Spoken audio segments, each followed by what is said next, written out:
are using toxic behaviors is we are habituated as well. And so when you find someone and they, you know, things are going well, and then something happens and they start raging at you, that is what is going to happen. That is what they do. That is their method of releasing stress.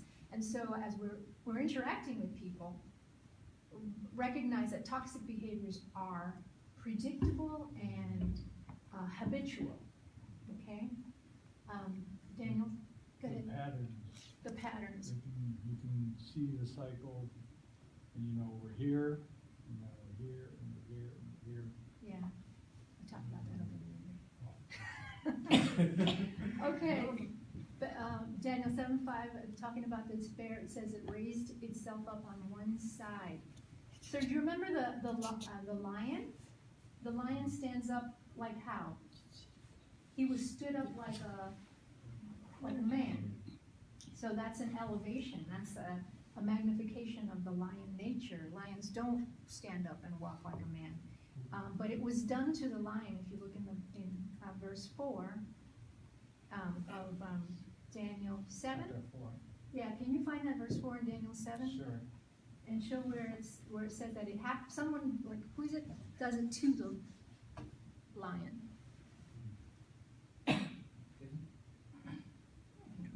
Starting.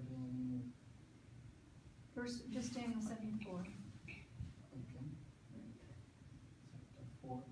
Yeah. 4 Chapter Okay. 7. Chapter 7, verse 16. 4. Chapter Daniel 7, verse 4. Oh, chapter 7. Yeah. I'm sorry. That's okay. I thought you were talking about Nebuchadnezzar being. Okay, verse 4. The Yeah. first was like a lion Uh-huh. and had eagle's wings. I watched and its wings were plucked. And was lifted up from the earth and made to stand on its feet like a Oh. man. Okay, A so man's heart was given to it. so who is doing the action lifting the lion? It's not indicating.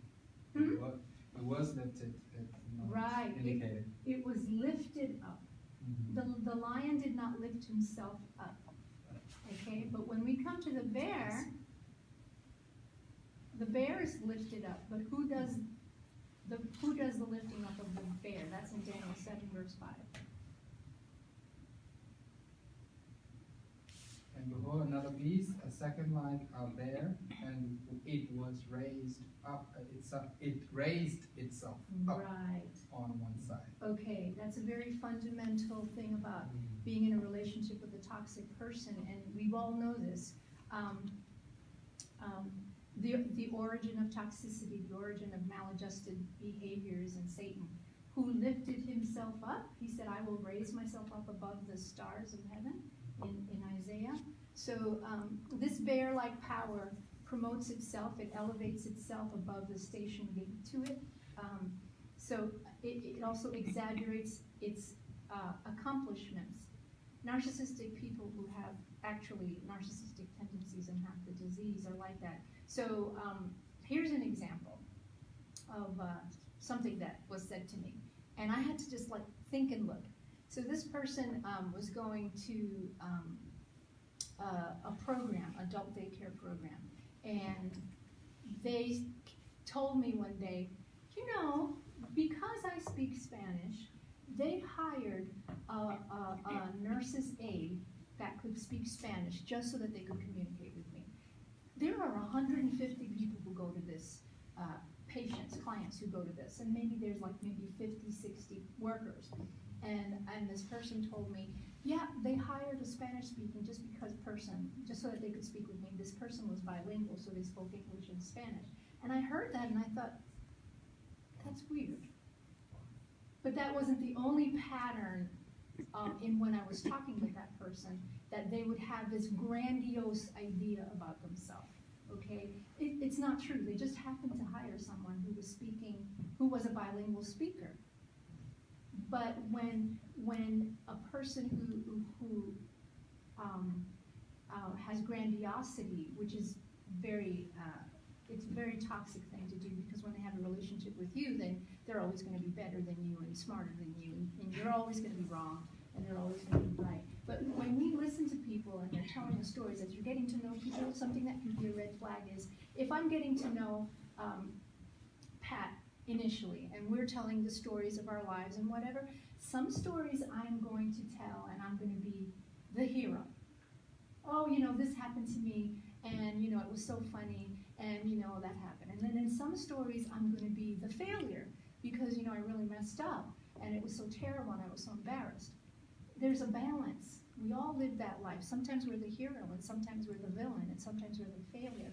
When a good red flag, when you're talking and getting to know people, to find out, is this going to be a safe and healthy relationship? Is the kind of way that they talk to you? They lift themselves up like the bear. They lift themselves up like in Isaiah, like Satan did. I'm always better. I always win. I always get preferential treatment. Okay? In Philippians 2 verse 3 it says, let nothing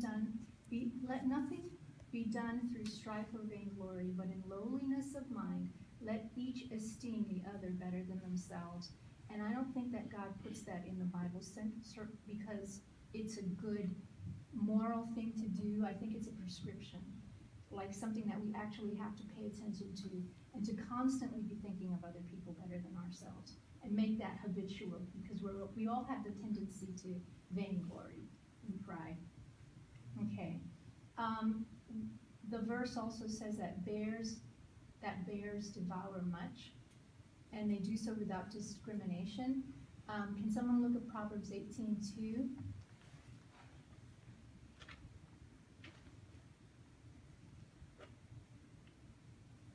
And someone else look up Ephesians 4, verse 29. A fool has no delight in understanding, but only that his heart lays bare. Proverbs 18:2? Oh, I put down the wrong verse. Let me look. What's it talking about? Proverbs 18:2. I think Oh, the put different down the versions wrong might verse. say. It seems right that he delights in expressing his own opinion. Is that Oh, okay. Death and life are in the power of the tongue, and those who love it will eat its fruit. Oh yeah, that's a good one. Let me look that up. Sometimes I put the numbers back in. Proverbs 1821? 18:21? Oh, thank you. All right. Death and life are in the power of the tongue, and those who love it will eat its fruit. Bears devour much. So people who have toxic personalities like a bear are going to chew you up with their mouths. Verbal abuse is real. And in one way or another, we all will do little bits of this, but a person who is toxic does a lot of these things, okay? There are 5 things that I have 8 things, categories of verbal abuse here. The very first one is in Ephesians 4:29. Can someone look that up? Let no unwholesome word proceed from your mouth, but only such a word as is good for edification, according to the need of the moment, so that it will give grace to those who hear. All right, foul language, any unwholesome words. That is classically abusive behavior. Anybody who talks to you and is cursing, that little red flag has got to go up. This is, this is not healthy communication. And you can address these things with people. Not everybody is toxic. Some people can curse because they have a bad habit, and you can talk to them and tell them, I really don't like when you talk to me and you use that kind of language. And they will try and change because they value you and respect you. A person who is toxic will not change and will say, well, that's just the way that I am, and that's just the way that I have to express myself. There's a very big difference, okay? All right, disdain. Disdain is anything that puts another person down. It can be insult, sarcasm, constant criticisms. Proverbs 26, verses 18 and 19 say, as a madman who casteth firebrands, arrows, and death, so is the man that deceiveth his neighbor and saith, am I not in sport? And that's like, it was just a joke. So, I used to be very close friends with somebody in high school, and they would tell jokes all the time, but really insulting jokes that were insulting me and insulting other people. And when you would address it with that person, I was just joking, it wasn't a big deal. Even if it hurt your feelings, you know, that's another little red flag that this is not healthy in a relationship. If something is bothering me and I tell you and you really care about me and you're a respectful person, you will do the best that you can to change. You might call that hostile humor. Mm-hmm. And then there's hate speech. We usually, has anybody heard of hate speech? What is it defined as? Define hate speech.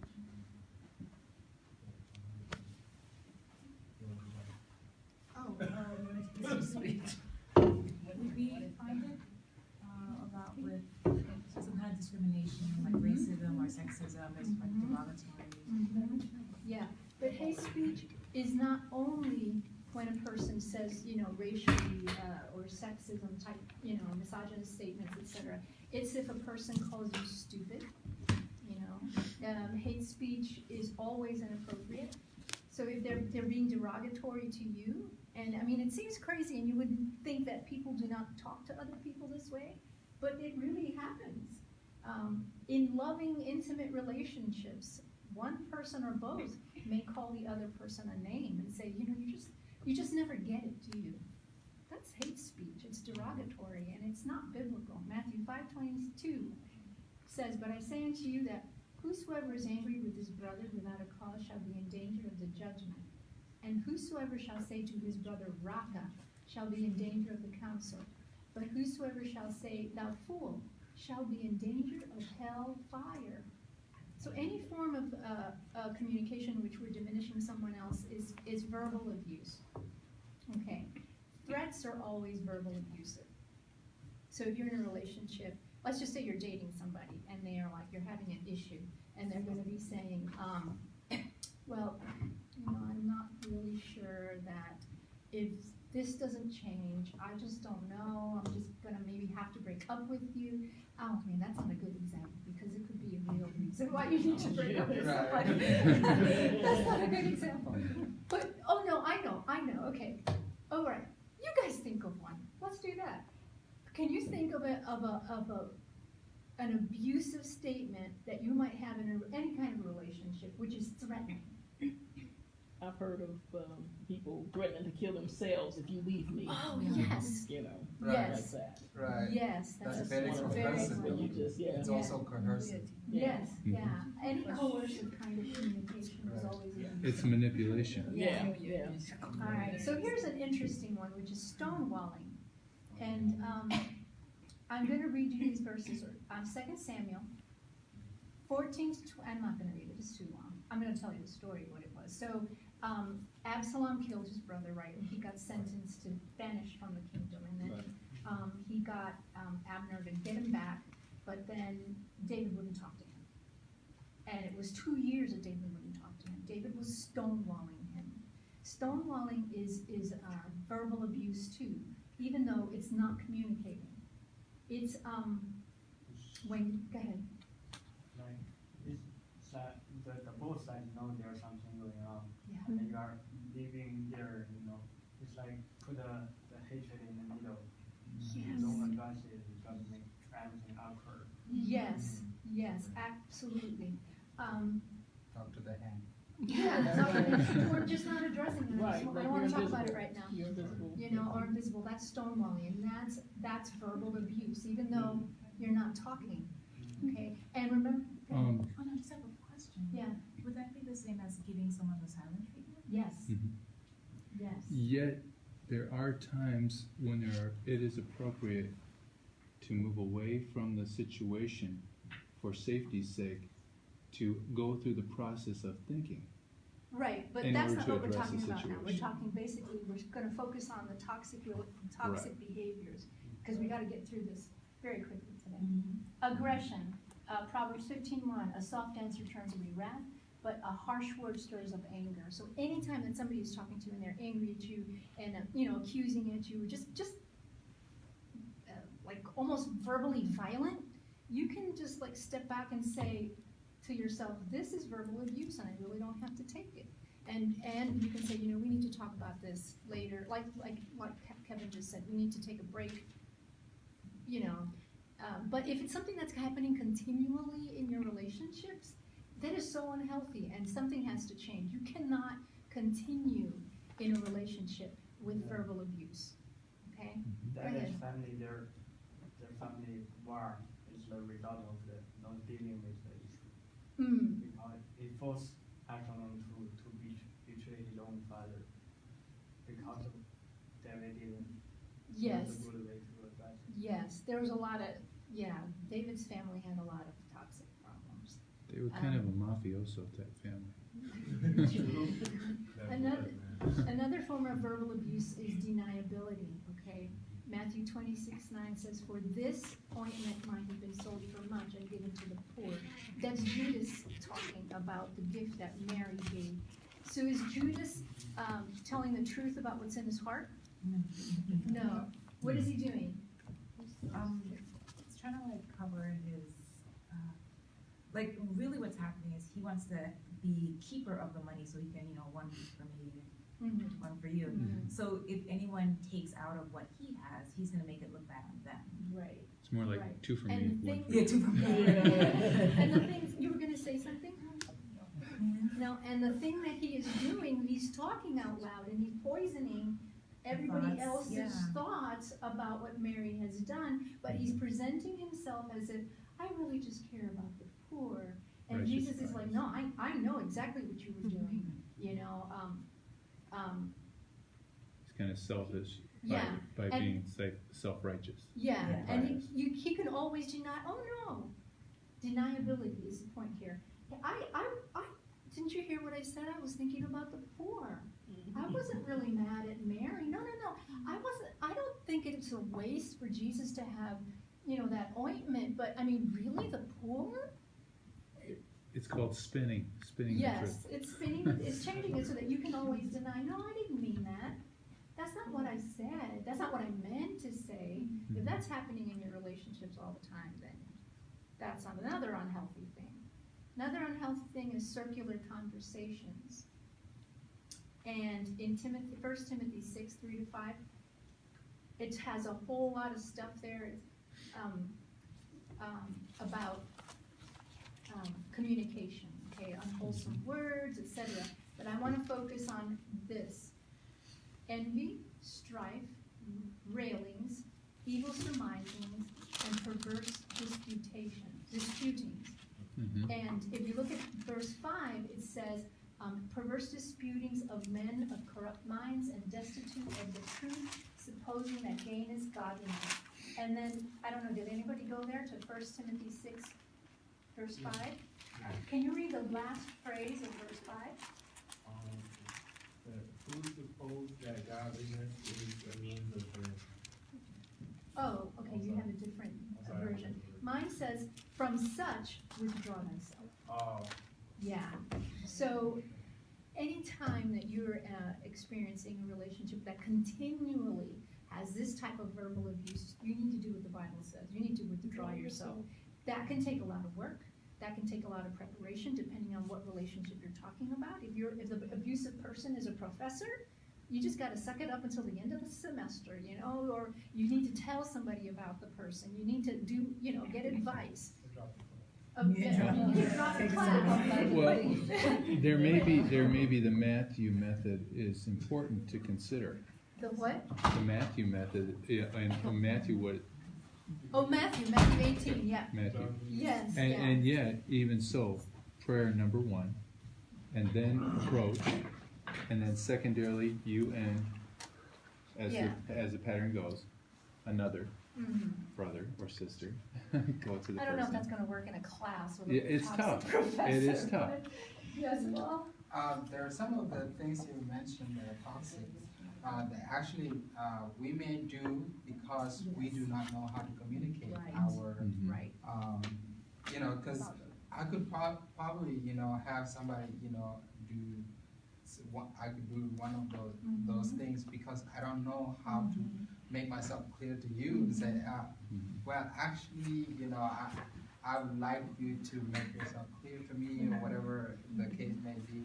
So sometimes we may be doing this unaware, not because we want to be those people, but because we haven't worked out our communication between us. Also, family of origin. This is Something- maybe a learned behavior or pattern in the family, Yes. and we don't even realize subconsciously we're doing it. Right. Or, as you say, we haven't Right. gotten the skills yet. One of the things, and I'll just kind of, since it kind of got brought up, is that I'm talking about these toxic behaviors, and they're things that we all do. I don't want to, I'm not talking when I say toxic the way the world talks about toxic people, okay? I am not saying that they're evil, I'm not saying that they're bad, and I'm not saying that you have to like totally throw them out of your life. That's not what I'm saying. The chapter of Daniel 7 has a lot of stuff in it, and we do come to a place where you see the redemptive aspects of trying to win people to Christ and how we're supposed to interact with people. And one of the issues is that we all do these things and we all have things to learn, but that doesn't necessarily mean that we're toxic. I think I really need to go faster. I'm sorry. Okay. Let's go to talking about the cycle of abuse. Bears are, you know, the picture of the bear in Daniel 7, what does he have in his mouth? Ribs. 3 How ribs. many ribs? 3. 3, okay. So in 1979, Lenore E. Walker did a lot of research. I think it was over 10,000 abusive relationships, and she found that there was a cycle that you could, it was like a dance. It had the same steps over and over and over. And the cycle that she discovered was first there's tension, then there's violence, and then there's reconciliation. The cycle 3, of violence. 3, just like the 3 ribs in his mouth. And remember, we're talking about the bear who is very aggressive, unlike the lion. He's very aggressive. He rages and he mauls people. And so, so let's just go over these. Tell me what you think tension building is. I mean, you guys have lived long enough to have found one person, even if in 3rd grade he was a little toxic. So, tension building. What does that sound like in a cycle of abuse or violence? Arguments. Say Starting again? arguments, maybe, you know, picking at you, talking at you. Yes, yes. Poking the bear, Poking. as the term Uh-huh. goes. Did you have your hand up? Yeah. Expectations and coercion and manipulation. Yeah. What happens is that tension building is what happens if the person kind of starts picking at you, or they start to distance themselves from you. What happens is the target starts feeling nervous, walking on eggshells. That we had a boss when I worked in the recovery room, and you could tell we'd be going fine, and all of a sudden, the recovery room is a big room usually, and you have, you know, a lot of nurses all working in there. We had critical care patients, so it's really, really intense. And so when our boss would be starting to get on before she went on the rant, it was a cycle, right? So there's tension building. We would walk into work, and whoever got in first and had to see the boss first would say, it's a 1 scraper day. And we knew what that meant. 1 scraper means you'd be scraping her off the ceiling with 1 scraper, because she, you know, you just gotta walk on eggshells. 2 scraper day, okay, she's gonna be like yelling at you today. Really A 3 intense. scraper day, it's terrible. All right, that was what they said. Okay, but when tension building is the first thing in the cycle of violence. And when you are living that, what happens is that, okay, you start feeling like, okay, let me make sure I get the dishes done, or let me make sure I call them because I don't want them to get upset. You start living in such a way to prevent the next sequences in the cycle of violence. Proverbs 22:3 says, a prudent man foreseeth the evil and hideth himself, but the simple pass on and are punished. Or wait, is that the one? Or it's Proverbs 27:12, I can't remember which. I think it's both. Anyway, that's how you feel. You know, you feel like you need to hide or need to do something. Okay, then there's the acute violence phase. I want to say something too, that just because we're talking about the cycle of violence doesn't mean that this doesn't happen, that someone isn't going to end up hitting you, you know. Violence can be verbal violence. Violence can be emotional. Violence can be financial. Abuse can be financial. It can be Abuse can social. be spiritual. Okay, so the second part of these three ribs that are in there is acute violence. So what does that mean? Anybody? What do you think acute violence is? It's actually the It's act. happening right now. like, It's the thing that you didn't want to happen. The Escalation. argument, the raging. If it's a physically violent person, you know, the slamming of the door or the hitting, you know, will be happening. And cry. And then the crime, yeah. So here's a whole list of ways in which people usually tend to act out violence: in verbal abuse, physical abuse, emotional abuse, economic abuse, spiritual abuse, and sexual abuse. Okay, so tell me a way in which verbal abuse can be. I don't want you to tell me the big stuff. We all know, you know, they're cursing at you and they're yelling at you.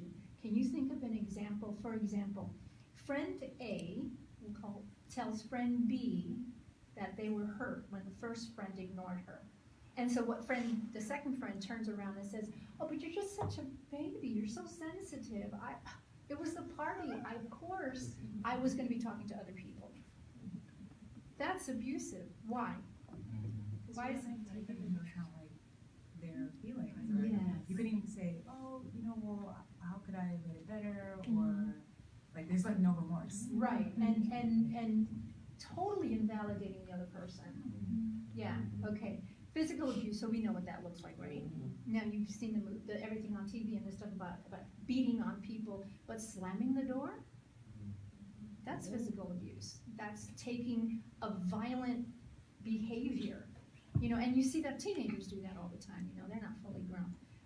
But it's still physical violence, isn't it? Emotional, say that? Adults do that. Adults do that. Slam the doors. Yeah. It's an escalation. Yeah, It's an escalation of violence, and it's a pattern. right. But So you can if they would start- do it to an inanimate object, what would they do to me? Exactly. That's the So thing the about fear is there. violence, abuse. Abuse always escalates. That's what he's saying, escalation. It will always escalate. That's why when you're starting a relationship with someone and you see these things and you address them and they don't change, you need to be very careful. Because if they don't change, they're just going to get worse. You know, unless the grace of God, you know. And I'm not saying that you can't be in a relationship with someone who does abusive things. I grew up in an abusive home, and I did abusive things to this man when we first got married. Okay, he is such a saint. Because I would tell him, I would yell at him, I would be angry and yell at him. But I was a Christian, and God changed me. Now, I mean, you know, he was very patient with me. He never said, "Oh, you're so mean to me." He never said that. I think if he had said that, I probably would have changed faster. But God changed me. There is, you know, in 2 Corinthians 6, I think it is, God says, by beholding Jesus, you become changed from glory to glory. So a person can have all of these behaviors, and if God is in their life, they're going to get better. That doesn't mean that you have to be with them while they get better. You can release yourself, and you can release them, and allow them to have the opportunity to grow while you grow separately from them. Yeah. And then, so the last part of the cycle of abuse and violence is reconciliation, or the honeymoon phase. This is very interesting, because what happens is that, and you'll see this when they talk about physical violence, and you know, the guy has acted out, and I'm not man bashing, okay? It's just that you guys are stronger. And the guy has acted out, he's beat up his wife, and somebody called the cops. And then the cops come, and they put him in jail, and she comes to bail him out, and he's so sorry. And he's crying, "I'll never do it again. I'm sorry, I didn't mean it. And then she doesn't want to press charges. If you ever get a chance, the Paul Hagstrom story is a perfect viewing of that. He was a Baptist minister who was abusive to his wife and kids and kicked the dog through the heads after he'd come home from church. So, So what, that's I'm gonna just important, interrupt what you're you, sharing. Kevin, What you're because I sharing is really want to important. get through a lot of this, I don't know a lot of time. What happens is during the reconciliation phase, and this is one of the reasons why women stay in these relationships, is that they experience deeper bonding. So it's the Stockholm Syndrome, if you've heard about the Stockholm Syndrome. So that's what happens. So you're in a bad relationship, and if you go through this cycle, it starts to change you. And what happens is that when the person is so remorseful, and they say, I'm so sorry, I'll never happen to you again, all of a sudden you feel validated, you feel loved by the person that you love. And so, because you went through this terrible experience together, it binds you together. And so, you don't want to get to that place. If you are ever in a relationship with someone and they are violent toward you, you never go back. Okay? All right, okay. Daniel 6, the leopard. We all know the leopard. I'm not going to read a lot of the verses. I'll save them, write them down, and look them up later, because we only have a very short amount of time. Daniel 6 is about the leopard. Jeremiah 5:6 talks about the leopard, and it talks about him waiting outside of the towns. And Hosea 13:7 says, a leopard that waits by a path. That this brings a whole nother dimension to toxicity, whereas people are actually, the lion was like very intelligent and very suave. The bear is just like out of control and raging. The leopard is calculated. This is a manipulative person, whereas the bear is not necessarily manipulating you. They're just out of control.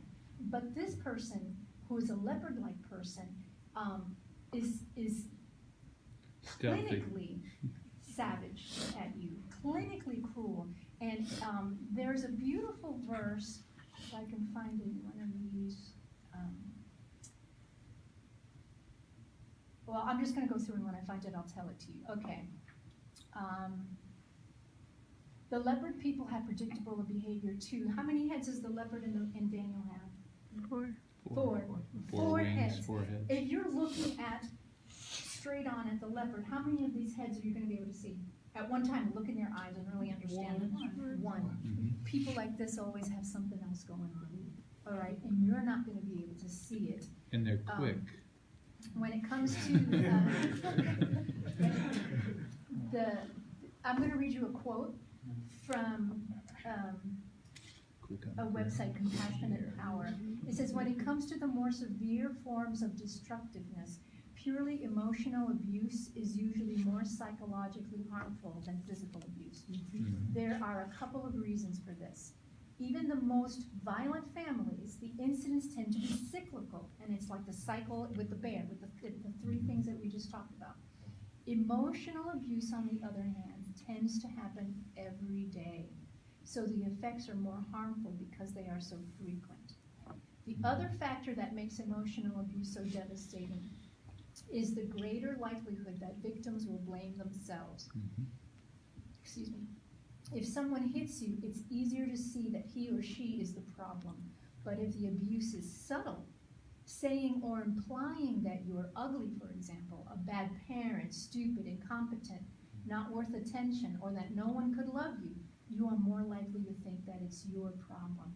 When you get to the leopard-like beast, this is very narcissistic behavior. There is a clinical diagnosis, which is narcissistic personality disorder, which is what I think that my mother, I'm pretty sure she had, besides all the other things. And that's what drove me to these studies. And it differs in that it still has, the first stage in narcissistic abuse is idealized. This is, you meet a person, and all of a sudden they're wonderful. They're just like, oh my goodness, he's so wonderful. This is the classic Hollywood movie. It's overwhelming. It's, they love bomb you. Last week we talked about love bombing, and so they're doing the whole love bombing. Verbally, they're just wonderful to you. They give you gifts of attention, gifts of real things, time, or whatever. Then the next phase is that they devalue you. So these are like the 4 heads of the leopard. They devalue you. They become bored with you. They don't find that you're as interesting anymore. They become irritated with you and they start magnifying your faults and they start finding fault with the relationships. The third part is they discard you, whereas usually what happens is that you're not giving them, rather they devalued you, so then because you're not as valuable as they made you out to be when they were love bombing you, they feel like, well, what's the point of me being with this person? It doesn't make me any better. I can't lift myself up because I'm with them because they're really kind of trashy, so they trash you away, but usually they don't do it until they have somebody else on the side. So They already have somebody waiting in player, the wings. you know, the topic of the category of the guy who's a player, and he's always got another girl, just, you know, he's got this girl. I'm just like the second time I'm man bashing, but I really don't. I don't believe you guys are bad. So he's always Talk got to a me girl. now. He's got this girl and he wines her and he dines her and he makes her happy, whatever, right? But he's always got another girl. So, and eventually he dumps her. He's done with her, but like 1 week later, he's got another girlfriend. How did that happen? Did it happen because he was that fast at finding another girl? No, How he'd did already that been happen? prepping her the whole He time. had, right. He was already devaluing the first girl and love bombing another one. Okay, that happens in other relationships as well, not just in romantic ones. The last head on the leopard is hoovering. And somebody had said it last week. It was you. What was it that you called? They suck you back in. They suck you back in. And that's the last phase of in this type of a toxic relationship. So okay, he broke up with me. I don't even know why. And 3 months later, he's knocking on your door That's right, the price of effort. because he's just dumped that other girl, Mhm. and he needs to come back to somebody, and he'll love. He's bomb going you back to the again. familiar. So if you find that you're in this relationship that does this dance, Mhm. you're wonderful, you're not oh so good anymore. I really don't like you. I was wrong. It was me. I'm sorry. Take me back. That is a problem. Okay? Say that again. Mercy. All right, okay, we need to get to there's a lot of stuff in here that I have to go by. So you're saying we're gonna continue this next week? No, we're not. No? No, we're done. I'm writing a book. When I get done, you can buy it. No? Okay, I just want to be sure to hit important things. All right.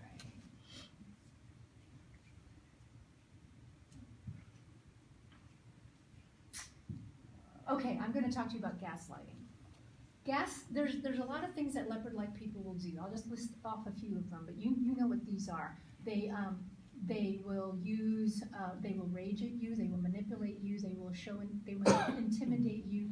They use deniability, as I had mentioned before. They have a very strong emotional influence, so it can be the kind of person that when they walk into the room, we were all happy, and all of a sudden we all feel kind of dark and tense. Or they can walk into the room and carry the room with their, Personality. personality. They Personalities. They lie. They make you feel guilty. So even if they're doing something wrong, yes, I know I yelled at you, but you didn't, or you make me feel like, but gaslighting is really bad. And I've had it done to me. My mother used to do this to us all the time. And what it is dealing with reality in such a way that it makes the target question what they know to be true. Okay, I'm going to give you a quick example of something that happened.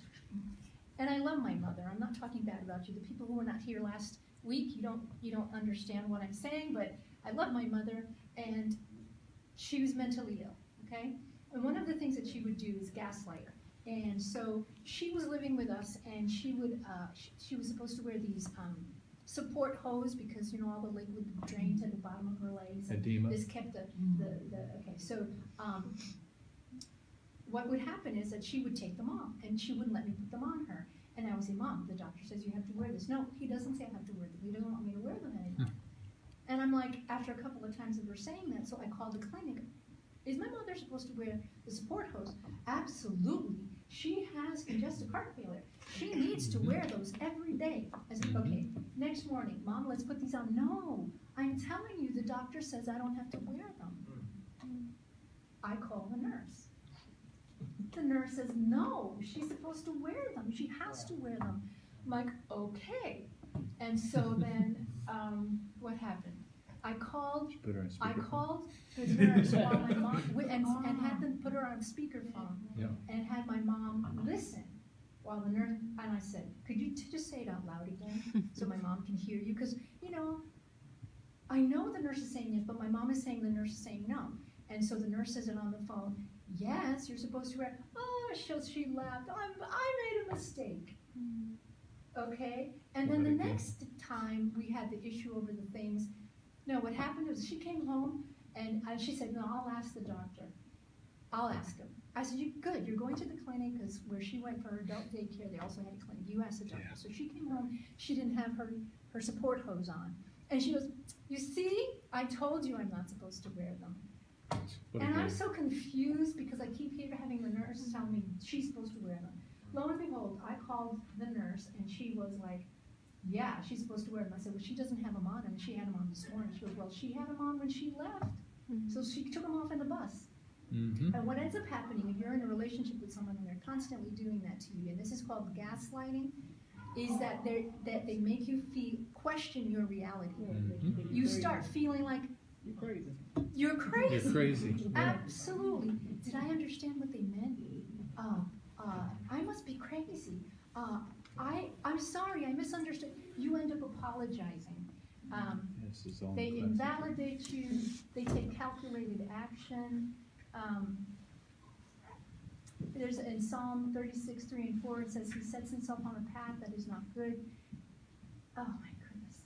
Okay, we have to just stop with the beasts, because we need to get to the most important part, and I'm not even gonna, okay. In the middle of Daniel 7, when you finish with the beasts, you see a picture of God on his throne.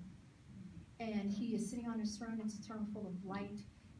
You know, it refers to the judgment. The books are set. It talks about his clothing bright as the light, and white, you know, and bright. The most important thing when you're dealing with a toxic person, and you go to the book, you go Daniel 7, and you see all these toxic behaviors in relationships, is to recognize that God is on his throne. They cannot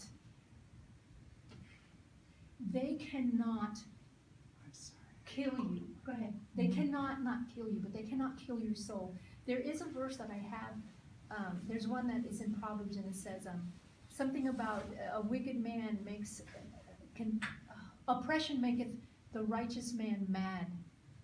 When we are having relationships with these people, what happens is that it makes us mad. There's another verse, and I'm sorry, I can't remember where it is, but it says something to the They can effect kill a of, body, but they can't kill a soul.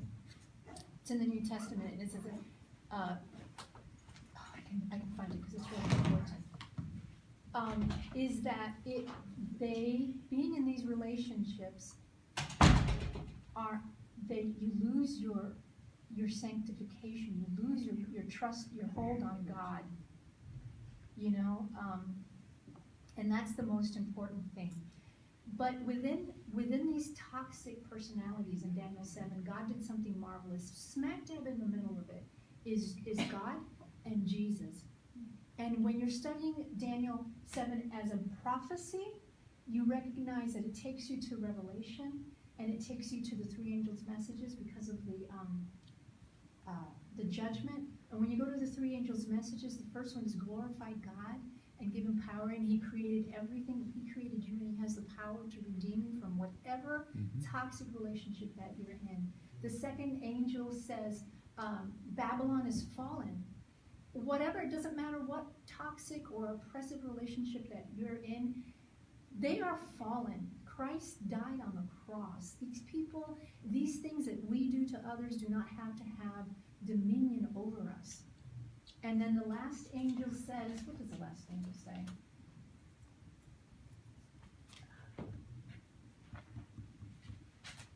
Just get it.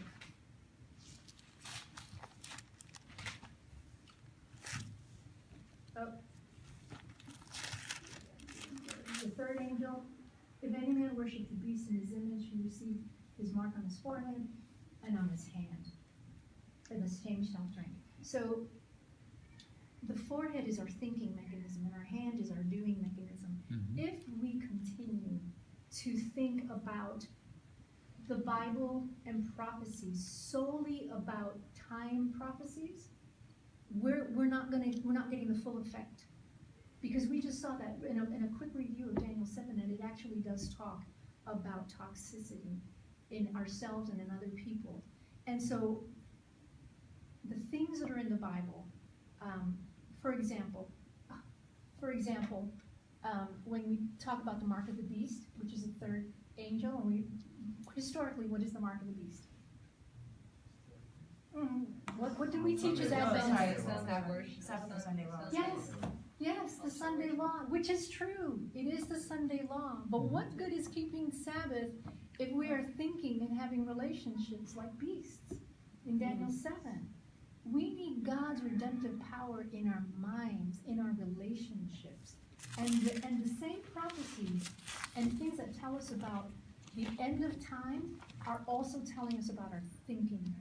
And that's what I want to leave you with. So start studying these really important things. And the rest of the book of Daniel, in light of prophecy and history, but also what does this mean about me and my thinking and how I am as a person. God bless you. So, next week we'll